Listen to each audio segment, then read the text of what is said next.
Hey everyone, and welcome to another deep dive with us. We're taking a look at the origins of New Thought today. Mm, And I think when people hear the term New Thought, they think of something pretty modern. right. But the funny thing is, it actually brings us all the way back to 19th century New England. It does. It's really interesting when you think about what was going on at the time. You had all this incredible scientific advancement, Right. but you also had this huge surge in spiritual seeking, people really looking for answers beyond the traditional. Yeah, it was a really interesting kind of a cultural moment. It was. And that's where New Thought begins to emerge. It does. So to get us started, let's talk about Phineas Parkhurst Quimby. Okay. Now, Quimby's story is a fascinating one. He wasn't a doctor. No. He was actually a clockmaker by trade. Yeah. But he ends up becoming this self-taught healer who really sparks this whole movement. Yeah, and what strikes me about him is he didn't start out with some kind of blind faith. He was actually quite skeptical of traditional medicine and even religion. And there was a reason for that, right? Yeah. It wasn't just him being contrary. Right. It all stemmed from his own experiences, his own struggles with illness, and seeing how those traditional approaches didn't always have the answers.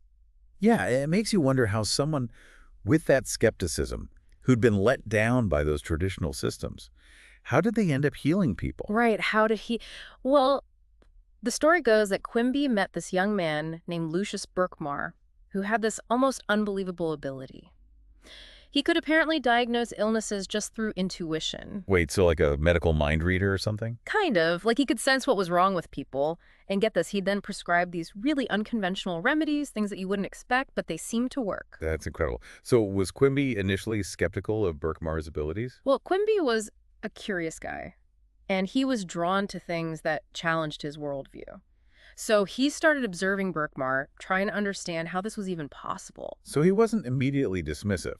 No, he was intrigued. So what happened? What clicked for Quimby? Well, through observing Berkmar, Quimby started to see this connection between a person's beliefs about their illness and their actual physical health. Oh, interesting. And that got him thinking. It was like a light bulb went off. Could it be that our minds have a much greater impact on our bodies than anyone had previously realized? It's funny how these chance encounters can totally shift your perspective. So how did Berkmar's approach influence Quimby's own healing journey? It was a turning point. Quimby had been struggling with his own health for years, and seeing Berkmar's methods, it sparked something in him. It led him to explore this idea of a science of life and happiness, which became the foundation of his healing work. Science of life and happiness. I like that. It sounds so simple, yet so profound. It does, doesn't it? But for Quimby, this wasn't just some feel-good philosophy. He believed there were actual principles at play, laws of the mind that could be understood and applied to create healing. Okay, so there's a method to it. It's not just, wishful thinking. It's more about understanding the power of our own minds. Exactly. And for Quimby, this science wasn't some abstract theory. He saw it reflected in the New Testament, in the stories of Jesus healing the sick. He believed that Jesus' methods weren't supernatural, but a demonstration of this universal truth about the power of thought and belief over physical health. So in a way, he was reinterpreting those biblical stories through this new lens of mind-body connection. Absolutely. And this wasn't just about healing for Quimby. It was about a completely new way of understanding the relationship between the mind, body, and spirit. This is all so fascinating. But how did Quimby go from healing himself to healing others using this radical new approach? Did he set up a practice? Did he start advertising himself as some kind of mystical healer? Not quite. Quimby was a humble guy. He didn't seek fame or fortune. His reputation spread organically, mostly through word of mouth. People would hear about these remarkable healings he was achieving, and they'd come knocking, desperate for relief from illnesses that traditional medicine hadn't helped. And were they mostly people from his local community, or did they come from further afield? Well, he started in Belfast, Maine, Okay. but as his reputation grew, people were traveling from all over to see him. Eventually, it got to be too much for him to handle in such a small town. Yeah. So in 1859, he decided to move his practice to Portland, Maine. Portland. It was a bigger city, a bustling port town, and it gave him the space he needed to really focus on his healing work. It's interesting how sometimes you need to be in the right place at the right time for things to really take off. It really is, and Portland proved to be that place for Quimby. His practice flourished there, and it was there that he really began to systematize his approach and share his ideas with others. So Portland became like the hub for his work. the place where his teaching started to gain a wider audience. Exactly. Now, what's crucial to understand about Quimby is that he never wanted to be seen as a miracle worker. That's interesting. What was his main goal then? Quimby insisted that his methods weren't about him, but about tapping into a universal spiritual power that everyone possessed. He didn't want people to become dependent on him. He wanted to empower them to heal themselves. That's a really important distinction. It is. He wasn't trying to create a group of followers who depended on him for healing. No. He wanted to empower them to understand and access this power within themselves. Exactly. Oh, That was wow. really at the heart of his message. That's really interesting. Yeah. That he wasn't trying to create a following, Yeah. but really trying to empower people to tap into their own abilities. Exactly. You got it. And that's really where Warren Fell Evans comes in, because he's the one who really takes Quimby's ideas and helps transform them into a movement. Okay, so tell me about Evans. Well, he was a reverend, Oh, a Methodist minister, actually, drawn to Swedenborgianism. Borgianism. Yeah, Hmm. which basically emphasized experiencing divine truth directly, not just through like dogma or rituals. Well, interesting. So a very personal, experiential approach to spirituality.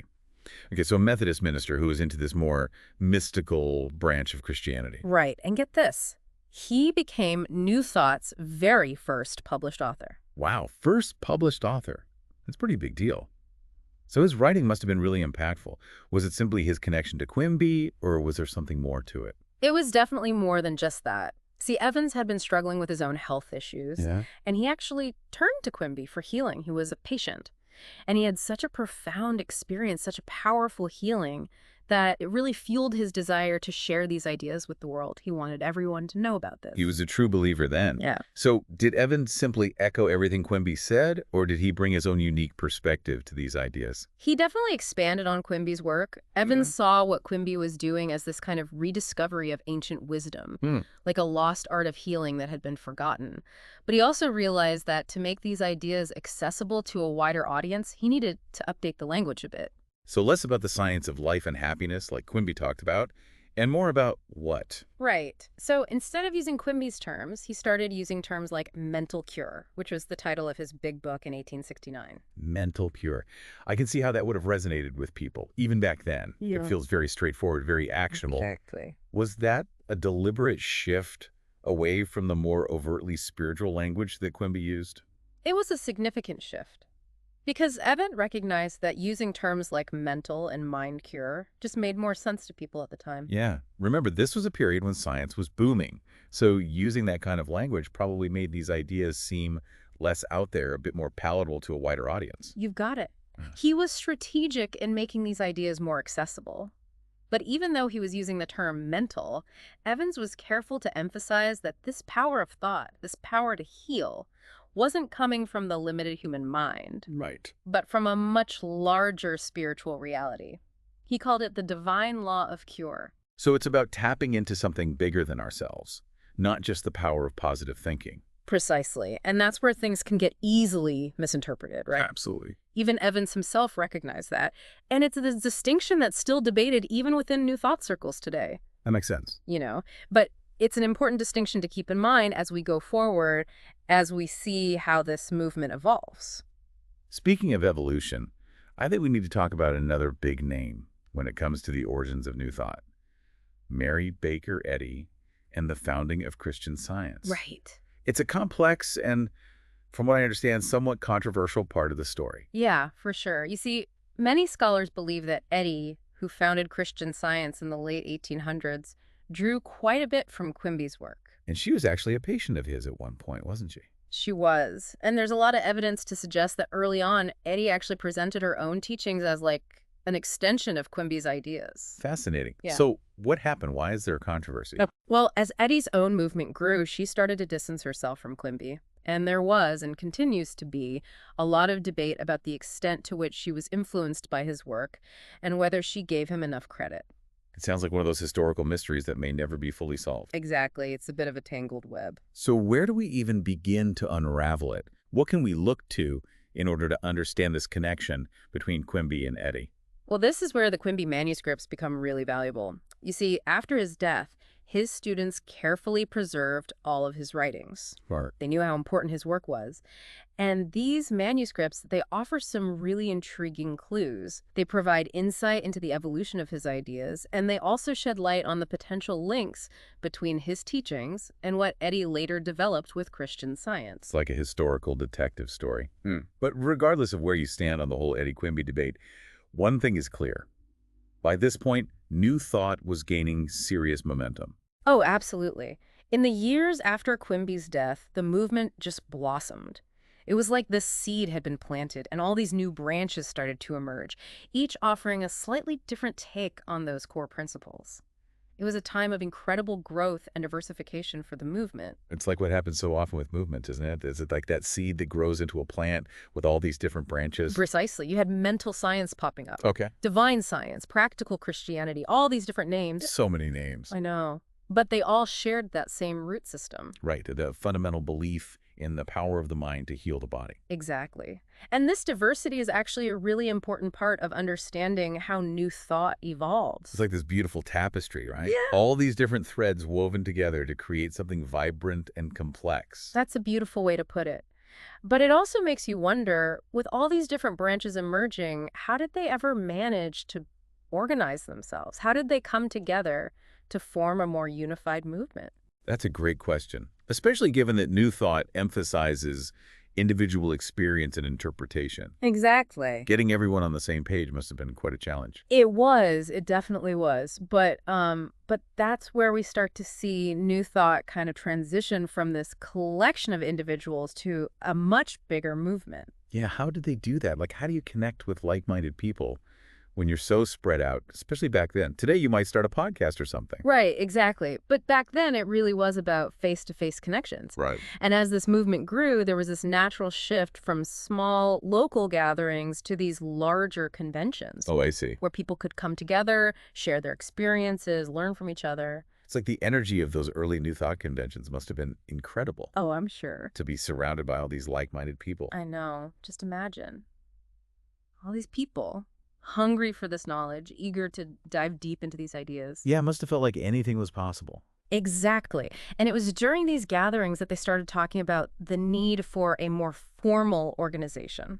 To bring some structure to this rapidly growing movement. Exactly. So what happened? Did they manage to create an organization that everyone could get behind? Well, the first real attempt at a national organization was actually called the International Metaphysical League. Can you believe that? International Metaphysical League. Yeah. They formed it in 1899. 1899. Wow. They were way ahead of their time. Talk about thinking big. What were they hoping to achieve? Global unity. That was the dream. They truly believed that the principles of New Thought could transform the world. That's amazing. What an ambitious vision. It really was. But as we've been discussing, New Thought emphasizes individual interpretation, right? Right. So how did they reconcile that with this desire for a unified structure? Yeah, that's the million-dollar question, Yeah. because ultimately that's where the International Metaphysical League, they kind of stumbled. They weren't able to fully realize that vision of unity. They weren't. You know, those individualistic tendencies that are so central to New Thought, they proved to be a real challenge when it came to creating a top-down structure. It's like trying to herd cats, right? Yeah. Each one with its own unique path and perspective. Exactly. So while they laid some important groundwork, that particular organization didn't quite stand the test of time. So what happened? Did New Thought eventually find a way to organize itself on a larger scale? It did. It took a few more years. But in 1908, a new organization emerged, the National New Thought Alliance. The National New Thought Alliance. Yeah. Okay, and what was different about this organization? Why were they more successful? Well, I think they learned from the mistakes of the International Metaphysical League. They realized that they couldn't be too rigid, too top-down. Right. They needed to create a structure that honored the diversity of the movement. So a more decentralized approach, allowing for different voices and perspectives within a larger framework? Exactly. And they focused on finding common ground on those core principles that united them rather than getting bogged down in the differences. That makes sense. And this approach really resonated with people. Yeah? The National New Thought Alliance, they became the organization that really stuck. They started holding these massive conventions. Oh, wow. Yeah, publishing tons of materials, and they really focused on spreading the word about New Thought, making it accessible to a wider audience. And this is the organization that eventually became the International New Thought Alliance that we know today, It is. the one that connects New Thought communities all over the world. It's amazing to see how far it's come from those early days. It really is. From a skeptical clockmaker and a determined reverend to this global movement. Talk about a legacy. It makes you think about how powerful ideas can be, It really does. how they can start in the most unexpected places and blossom into these movements that touch countless lives. You know, it all goes back to that core message of New Thought, that belief in our own innate power to heal and to create positive change. And that's a message that feels just as relevant and powerful today as it did back then, wouldn't you say? Absolutely. It's a timeless message. And on that note, we've covered so much ground in this deep dive. We have. It's been quite a journey. We've explored the fascinating history of New Thought. From Quimby's early experiments to those bustling conventions. We've delved into those core principles. The power of thought, the importance of belief. And we've seen how this movement has evolved over time. And continues to evolve. Exactly. It's a living, breathing tradition. And we hope this deep dive has given you a new appreciation for its depth and its relevance. And maybe even inspired you to explore it further on your own. Because ultimately, New Thought is about more than just history. It's about tapping into that power within each of us. Exactly. It's about recognizing that we are not just passive recipients of life, but active creators of our own experience. So, as you go about your day, we invite you to consider, what does New Thought mean to you? How might its message inspire you to create positive change? That's something to think about. It is. And with that, thanks for joining us for another deep dive. Until next time.